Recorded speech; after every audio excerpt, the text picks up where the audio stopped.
My name is Bassam Kurdali.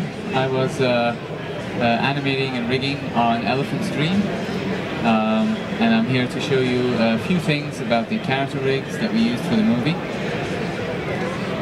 Here we have a very nasty and violent scene, and I'll pause it for a minute so we can look at how these characters are set up. So, the character rigs for the movie were built to be fairly realistic. We didn't stylize the characters too much. They're basic human beings with proportions that are a little bit stretched out from normal. We didn't go for a super cartoony style in the animation. I was just mentioning with Andy earlier how little splash and stretch we have in the rigs. But we do have a lot of nifty controls, and we did a lot of stuff for the rigging to make it fast to animate, rather than give too much flexibility, because we had a shot-a-day deadline, and instead of giving people the kind of control where they could really mess things up a lot and do really crazy cool animation, we gave them the kind of controls that saved them from doing too many pitfalls and let them animate shots quickly so they could move on to the next one. So I'll go take a look at one of the rigs here, and let's look at Proog's rig for a change. So let's look at emos. I don't know what's going on with Proog's. Okay, here's emo's rig. The rig, as you can see here, isn't showing a lot of controls. That's because when we set them up, we used an internal feature of the Blender armatures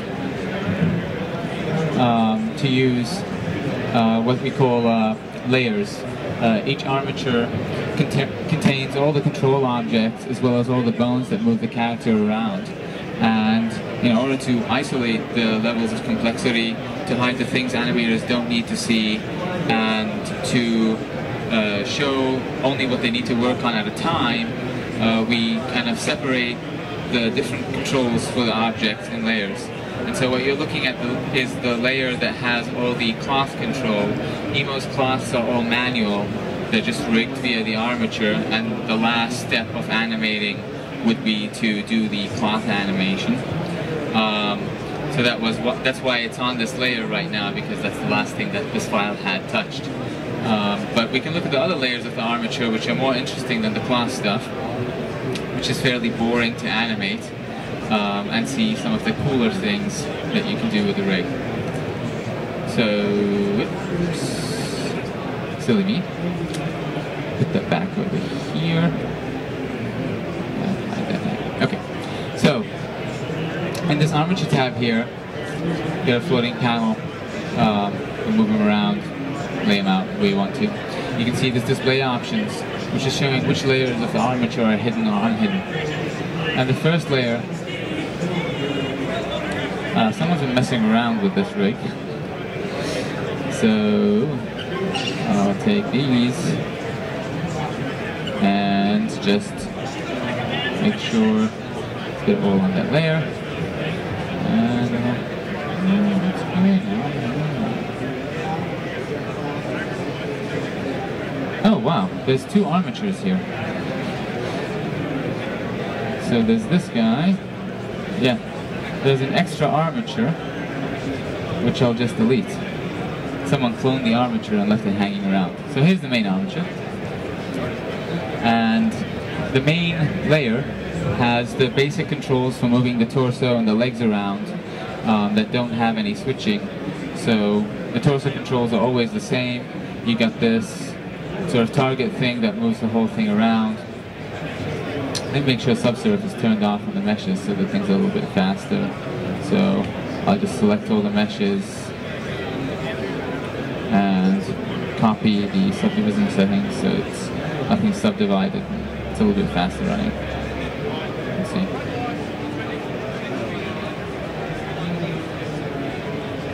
So now you'll have a little bit faster response. So that's a little bit weird without anything we can move. So this guy here moves around the whole armature, and this moves around the top part. Then you get controls for the hips, back, and it kind of smooths the bend across from the top to the bottom, and neck and head, and shoulders. Then we've got layers here. Each of the arms has its own layer, and these are FK controls for the arms, and here are IK controls for the arms. You can blend it between the two just by playing with this influence slider. So you can go up to IK, you go to FK in the arms and animation.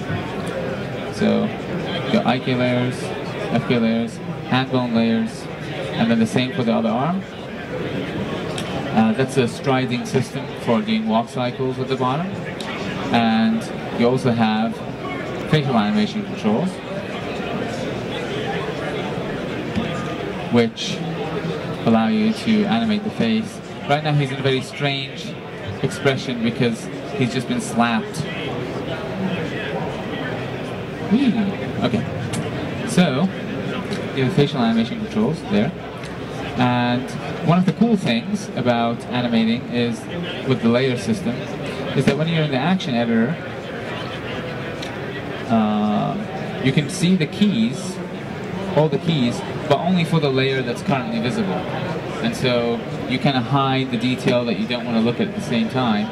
And if you want to animate, say, the face and the head at the same time, you can shift select here and have two layers visible simultaneously, and you can move the keys together and sort of keep things lined up. So I'm going to go into a little more detail on the controls from each layer and what features they're using, etc., etc. So the legs are using an IK chain. They're always an IK, and I didn't make any FK blends for it because I couldn't think of many situations where you'd want to animate the legs with FK. So there's a basic foot control that pivots at the back of the heel. Just move it around. But you can also pivot at the ball of the foot with the characters, and you can wiggle their toes around. So that's about it for the feet. You control the direction of the knees with these guys, which let you sort of pull the knees in and out independently of the feet. And this is a simple setup. It's just an IK chain. They use a rotational IK controller so it can control the knee direction, and the foot has a little bit of a slightly more complicated setup, so you can get that ball of the foot pushing the whole chain up versus using the heel. But other than that, it's fairly simple. The arm controls are similar to the legs. The main setup is always an FK, because animating arms in FK usually looks a lot better than animating them in IK, because you get control over each joint, so you can do breaking joints or whatever you want, and overlapping action, etc. And you get nice curve interpolation between the positions, so you get nice little curvy motions on the arms that are fun to watch. If you do need to use IK, like I showed you earlier, you can turn on the IK layer, you can blend on those constraints, and you can animate that in one shot if you want. So you can start a shot where he's moving his arms around in FK, and maybe he grabs onto an object like this podium and stays hold on, and then you want to use IK for that so his hands stay in place. You can do that pretty easily. The constraints allow you to key them just like any other thing. Keying a constraint is part of posing, in a sense. The hand setup is kind of fun, so let's have a look at that.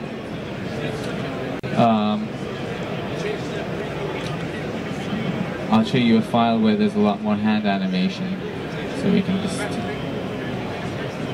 Hello. Whoops. I'm gonna close these guys. Something is funky. Looks like this computer is acting up a little bit. Close. Well, I think we have a crash of some sort here, so I'm just going to close this. It won't even let me close it. I'm going to kill it.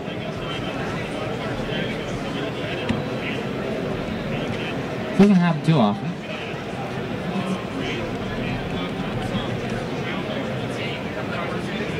It's a network. Yeah. So what happened is that it's pulling files off the network, and the network just went down, and unfortunately it's hanging, waiting for the files that it was supposed to be getting from the network. So I think I have to kill it with a little bit more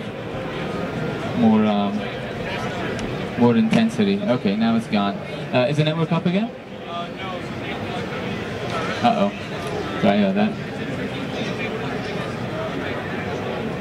So I'm just waiting for him to plug the switch back in so I can get back to the network files.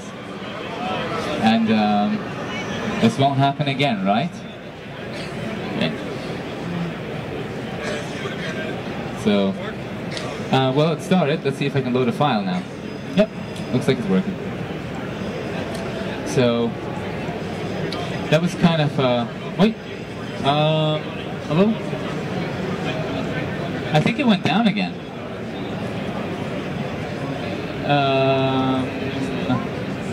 Network, please.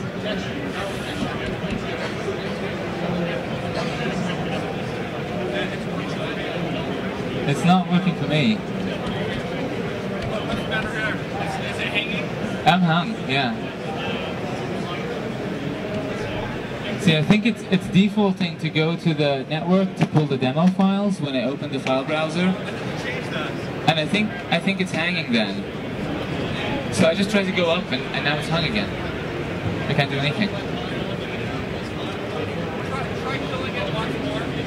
Try. Okay, it closed this time. That might be a good sign. Maybe it was working when I closed it. Okay, so open. Let's see if I can go somewhere local. And then open again. Okay, maybe this won't be so dangerous because maybe I'll avoid hitting the network issue. So, here's another scene from the movie. You can organize your file into different scenes. You can see here we're in the composite scene, which has all the composite nodes for that shot. Basically, each shot is rendered with only one file. All the animation, all the compositing and rendering and lighting information is just in that one file. It was an easy way for us to work since we're such a small team. And you can see there's a lot going on in this shot. And it's going to play out dot slow. So what I'll do, I'll just show the layers that have the character and the armature on them, and I'll turn subdivision surfaces off again, which you can simply do by clicking this, and it just turns off subdivision on the viewport. It will still render normally, and then I can just select all the meshes and copy those subdivision settings over so that everything plays smoothly now. And there's a lot of hand animation going on in the shot, which is why I picked it. And it's a good shot to look at the hand animation tools in Blender. Here we go. And you can see the hand animation looks very fluid and very nice. And what was fun about the setup for the hands is that was actually accomplished with very few bones. So I'll just, this is also a copy of the armature that's hanging around the file. But we've got the real one right here. Select it, and I'll get a buttons window up so we can see what's going on. Okay. Just splitting my view around here. Okay. So, here's our armature tab up here. And we can see the visible layers. I'm going to turn on the layers that are responsible for the hand animations for both hands. So you can see that there are actually not that many bones in the hands, and it's very easy to see which bone is moving which finger around. However, it's kind of interesting because a finger is supposed to curl and bend. You can do this, or you can do this, or you can do both, and you need to have the control for that in order to do any kind of reasonable animation with the hands. So the way that's done is just by having this one bone, which you can rotate, and the whole finger rotates as one chunk from the sort of base knuckle over here. So you can rotate the finger around. And You can spread them out or squash them together. And you can also scale this bone, and it causes the bone to roll.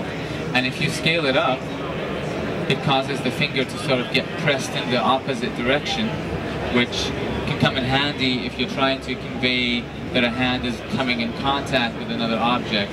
For instance, when Proog's hand is hitting Emo's face and he's slapping him, his fingers might flex backwards a little bit as he goes along. So you might bend that really far backward and give it that extra flex to kind of give that feeling of impact. And it's a very, very simple setup. The nice thing about it is it doesn't take long to do. And I can show you the bones that comprise the hand setup. The first iteration is to put bones through the finger, along the little segments of the finger, and you could animate those with FK, and that would probably represent the maximum amount of control you could give to someone. However, it's also going to be very, very time consuming to animate a hand with 5 fingers, 2 hands, and the whole movie that way. So we'd go with IK. And so, by the way, these little bones here are just to blend, they're just fan bones to blend the joints so that they don't look too compressed. That's all those are. And there's more done for the joint deformation that I'll get into later on. So this bone here is actually the IK target, and I'm just going to turn off connected here so I can move it independently. You can see that I can move this bone around, and I just have an IK chain. The problem with that, if I left it like that, you would have 4 little floating bones around, and it wouldn't be obvious which one belonged to which finger. And also, especially if the hand's in a weird angle, you know, you can't quite tell how it's going to bend the finger, and it might do funky things. So you might end up having to align your viewport all the time to like do the thing that you're trying to do, which would be really slow working. So I just parent that to this bone here, and now I can just rotate this bone, which is very easy to control and to intuit what it's doing. And I can move the finger in predictable directions. I can move it in and out, or I could spread it easily without having to worry about having my display aligned perfectly so I can see what I'm doing. And since it's parented to it, when I scale this bone down, it scales and moves the target down, so I get that rolling thing. The last part of the setup is just the floating bone up here, which is used so that the base bone here tries its best to point at that. And it's also parented to this bone here, and it just keeps the whole finger in one plane so that the finger doesn't twist around accidentally during the animation. And then you just hide these layers, because those are just internal rigging layers, and you expose only the bones that you want to use as controls. And so that's the finger setup. The thumb is pretty similar, except it's simpler because it has less joints. And then the last part for the hand setup is basically the idea that the palm of your hand isn't like a block of wood that has fingers attached at the end. It has bones and articulation internally, and so I just copied these bones that are in the back of my hand, and I basically exposed 2 of them to the animator. The other 2 I hid, and I made them blend the motion of these things. So if you want to pop the hand out, you can move it as a whole and then pull these 2 side bones down. So just to have less clutter there in the viewport, so animators don't have too many things to pick, especially because hands can get far away and small. And they can work fast that way. They don't have to zoom in every time they do a bit of hand animation, especially if it's not going to be zoomed in the shot and they don't really need to make any details in it.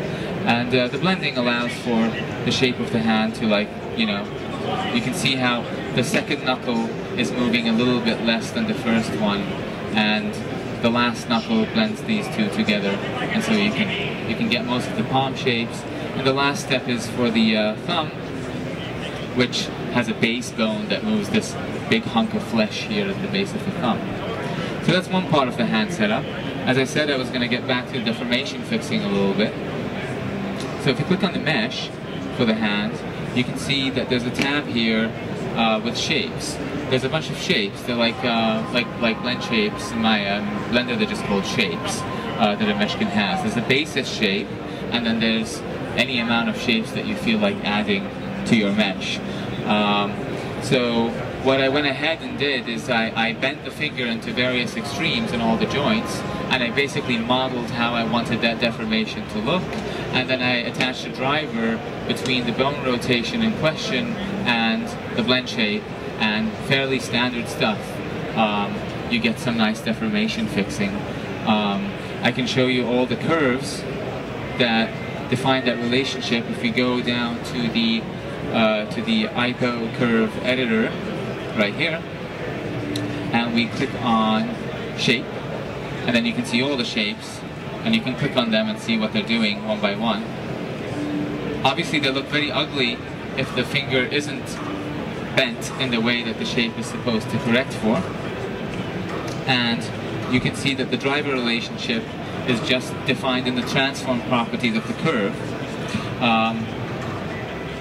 So here's a curve, and it's saying that it's being driven by emo scale, which is the armature object, and it's driven by this particular joint, fin little 1, which is the first joint on the finger, and it's looking at its Z rotation, and it's 0 when the rotation is 0, and it's 1 when the rotation is at some maximum value. 10.5 means, it actually means 105 degrees. So you can do that for all of them. You can also do other things with the drivers. There's this little snake icon here that I'm not going to click on because I don't know any scripting. But basically it allows you to type in any...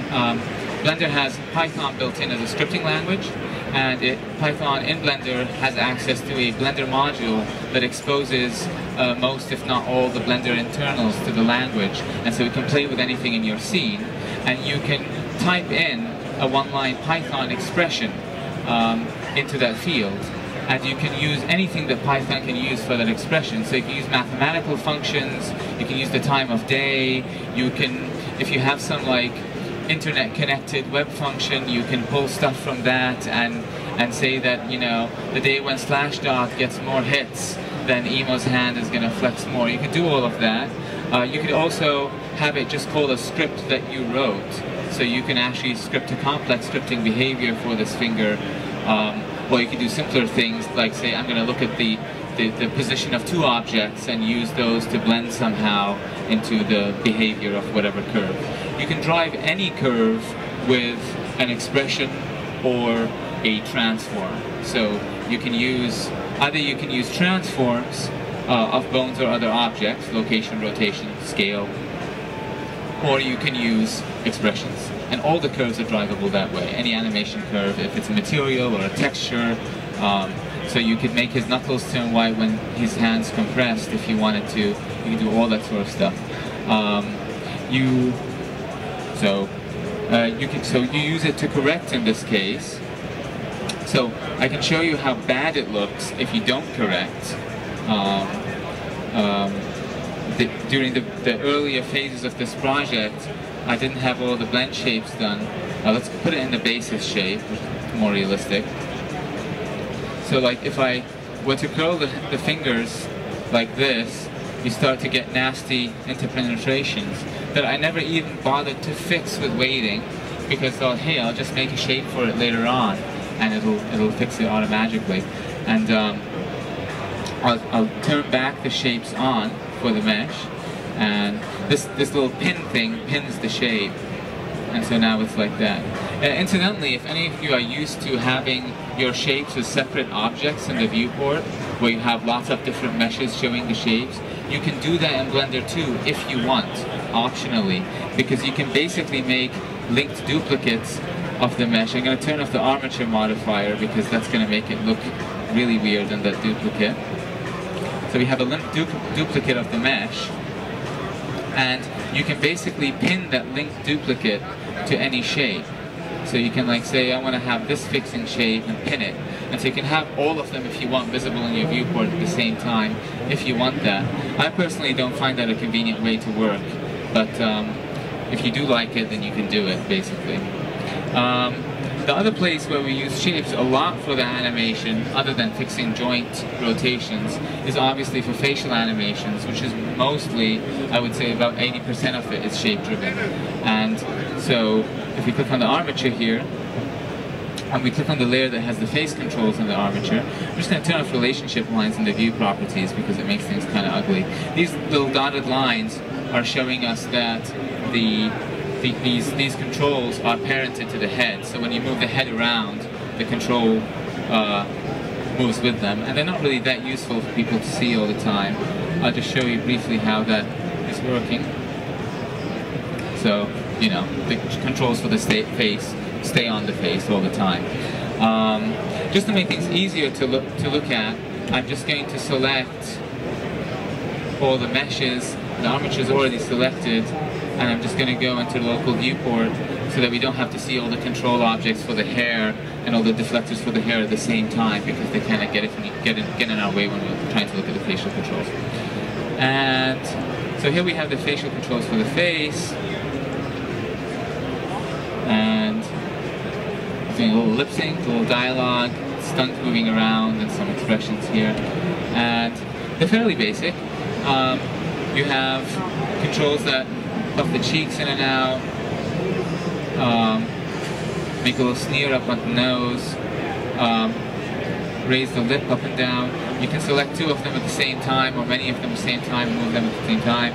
You have a wide shape, which is split into two sides, and you have a narrow, and you can drive it off any property of the controller. So for the narrow, for instance, I thought it made sense that you're basically trying to scale the mouth in.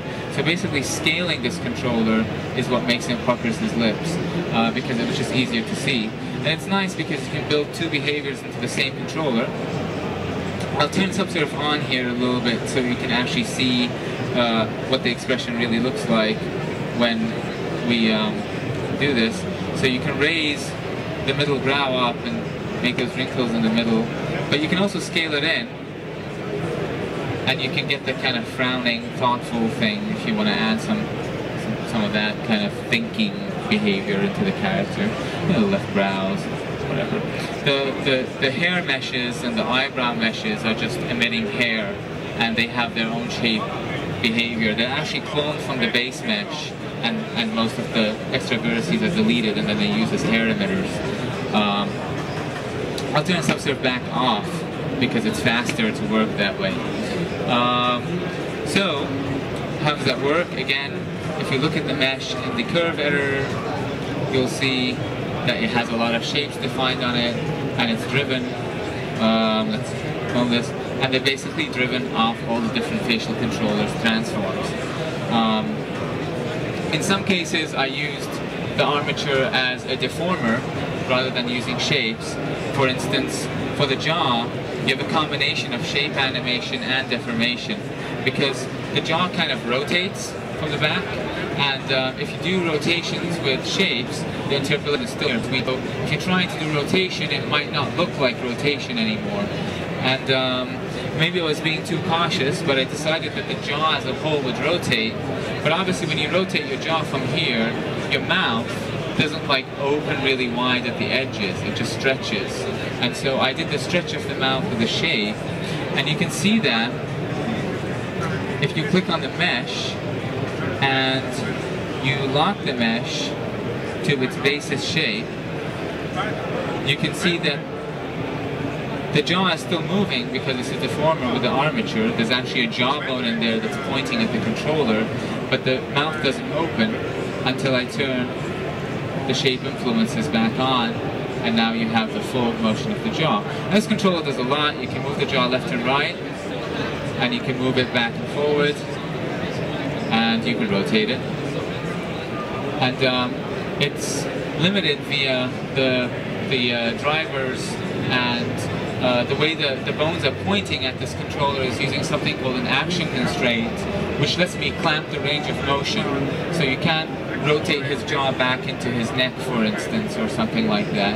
And again, that's done to make it faster for animators to work under a tight deadline.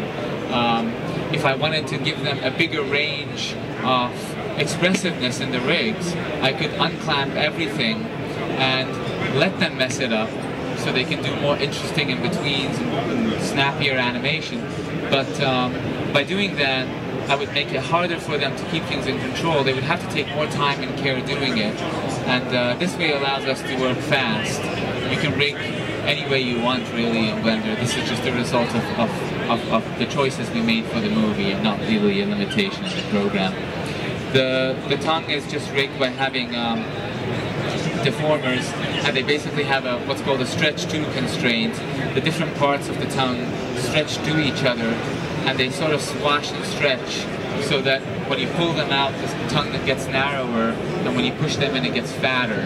And I really didn't spend much time rigging the tongue because you barely see it. The tongue basically flicks into these very fast positions and then holds them for a couple of frames and flicks back when you're talking. You don't do any slow, languid animation with someone's tongue. And they're there just to give the phonemes, when the characters are talking, a little bit more believability.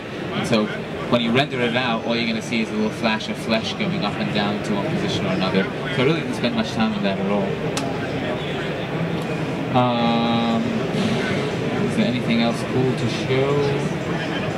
Well, there's lots of other things to show, but I think I'm actually running out of time. I shouldn't be demoing past 1 o'clock.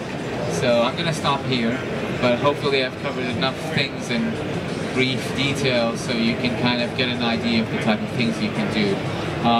There's also, as I mentioned before, a Python API which you can access via the Python drivers, but you can also write scripts.